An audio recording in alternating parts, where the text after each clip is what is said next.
சீதாலாம் திருந்தவே மாட்டா அப்படின்னு சொல்லி யாரெல்லாம் நினைக்கிறீங்களோ அவங்களாம் நம்ம வீடியோக்கு லைக் பண்ணிக்கோங்க. ஆமாங்க, சீதா திருந்த மாட்டாங்க, திருந்ததுக்கான வாய்ப்பே இல்லை அப்படின்னு கூட சொல்லலாம். ஏன்னா ஆரம்பத்துல பாத்தீங்கன்னா அப்படியே முத்துவை நம்புற மாதிரியே நம்புவாங்க. முத்து செஞ்சா கரெக்டா இருக்கும், முத்து தான் கரெக்ட் அப்படின்னு சொல்லி சொல்லுவாங்க. ஆனா அடுத்த கணமே என்ன நடக்கும் அப்படின்னு பாத்தீங்கன்னா, அருண்குமார் சொல்ற விஷயத்த நம்பிக்கிட்டு முத்துவை வந்து நீங்க தான் எல்லாம் பண்ணிருப்ப, அதுவும் எப்பயுமே சண்டை வந்துட்டா போதும், மரியாதையே கொடுக்கறது கிடையாது முத்துவுக்கு, நீங்களா ஒரு ஆளா, நீங்க வந்து ரவுடி அப்படின்ற மாதிரி பேச ஆரம்பிக்கிறாங்க. சோ முத்து கொஞ்சமாவது திருந்தி இவங்களெல்லாம் எந்த உதவி செய்யணும் அப்படின்ற அவசியமே கிடையாது. சோ கொஞ்ச நாள் அவங்களுக்கே உண்மை என்ன அப்படின்னு சொல்லி தெரிய வரும். சோ இதே விஷயத்துல தாங்க இப்ப கடைசியா நடந்த பிரச்சனையில அருண்குமார் வந்து சீதாவை நல்லா ஏத்தி விடுறான். இது எல்லாத்துக்கும் உங்க மாமா தான் காரணம், உங்க மாமா தான் இப்படி ஒரு விஷயத்த பண்ணிருக்காரு, காசை எடுத்ததும் அவர் தான், சோ அவரே ஹீரோ மாதிரி வந்து ஆக்ட் பண்ணிருக்காரு அப்படின்ற மாதிரி சொல்ல அதையும் அவங்க நம்பிட்டாங்க. ஓகே, மாமா அப்படி பண்ணிருப்பார் அப்படின்னு சொல்லிட்டு. அண்ட் இதற்கிடையில பாத்தீங்கன்னா சத்யாவுக்குன்னு ஒரு புது ஜோடி, அது யார் அப்படின்னு பாத்தீங்கன்னா வேற யாரும் கிடையாது, சிந்தாமணியோட பொண்ணுதான். அவங்க உள்ள வந்திருக்காங்க. சோ அவங்க என்ன பண்றாங்க அப்படின்னா,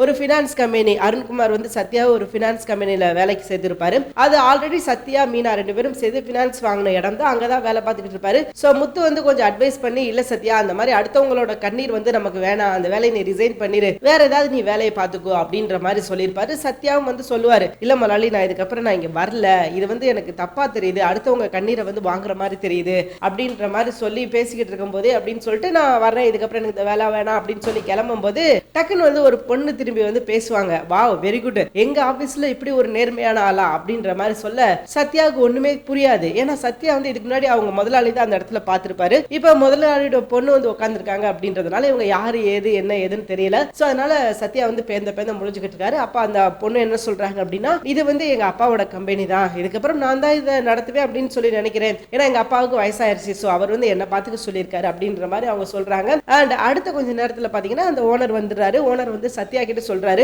என்னப்பா என்னாச்சு, எதுக்காக நீ வேலையை விட்டு போறேன்னு சொல்லும் போது சத்யா சொல்றாரு, இல்ல நம்ம அதிக வட்டி வாங்குற மாதிரி எனக்கு ஃபீல் ஆகுது, அதனால அந்த வேலை வந்து எனக்கு பிடிக்கல, இதை வந்து எங்க மாமா பார்த்துட்டு எனக்கு சத்தம் போட்டாரு அப்படின்ற மாதிரி சொல்ல, அப்படியாப்பா சரி ரைட், இப்ப நீ என்ன பண்ணா சரியா இருக்கும்னு நினைக்கிற அப்படின்னு கேட்கும்போது சத்யா என்ன சொல்றாரு அப்படின்னா, பேங்க் எப்படி ரன் ஆகுதோ அதே மாதிரி நம்மளும் ரன் பண்ணுவோம், குறைஞ்ச காசு கொடுப்போம், குறைஞ்ச வட்டி வாங்குவோம், அதிகமா வட்டி கொடுக்கறவங்க நம்ம அதிகமா கூட கலெக்ட் பண்ணிக்கலாம், அது ரெண்டாவது விஷயம், ஃபர்ஸ்ட் வந்து நம்ம கம்மியா வட்டியை குறைப்போம் அப்படின்ற மாதிரி சொல்ல, ஓகேப்பா அப்படியே செஞ்சிடும் அப்படின்னு சொல்லிட்டு ஓனரும் சத்யா சொன்ன விஷயத்தை கேட்டுட்டு, நீ சொன்ன மாதிரியே செஞ்சிடலாம்ப்பா, இந்த பிரச்சனை இல்ல அப்படின்ற மாதிரி சொல்ல சத்யாவுக்கு பெரிய ஷாக்கு, என்னடா அது ஒரு முதலாளி நம்ம சொல்ற விஷயங்களை கேட்கிறாரா அப்படின்ற மாதிரி சொல்லிட்டு, சரிங்க முதலாளி நான் வேலையை விட்டு போகல, நான் இங்கேயே வேலை பார்க்கிறேன் அப்படின்ற மாதிரி சொல்றாரு. சோ இது எல்லாருக்கும் ஓரளவுக்கு சந்தோஷமா தான் இருக்குது. ஏன்னா ஒரு முதலாளியே ஒரு இவர் சொல்ற விஷயத்தை கேட்டு அதை கரெக்ட் பண்ணிக்கும் போது சத்யாவுக்கும் அந்த இடம் ரொம்பவே பிடிச்சிருக்குது. அண்ட் இன்னொன்னு என்ன அப்படின்னு பாத்தீங்கன்னா, இப்பதான் நீத்து தன்னோட வேலையை காட்ட ஆரம்பிச்சிருக்காங்க. இவ்வளவு நாள் வரைக்கும் நீத்து வந்து நல்ல ஒரு பொண்ணு அப்படின்ற மாதிரி காமிச்சுக்கிட்டு இருந்தாங்க.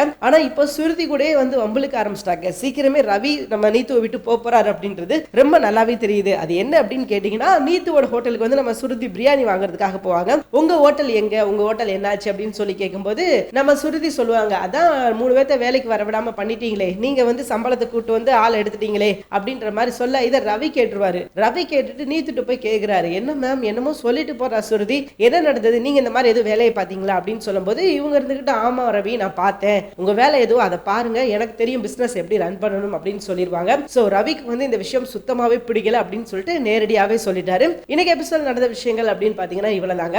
அண்ட் இதுக்கு அடுத்த எபிசோட்ல என்ன நடக்க போகுது அப்படின்றத அடுத்த வீடியோல பார்க்கலாம். தேங்க்யூ ஃபார் வாட்சிங்.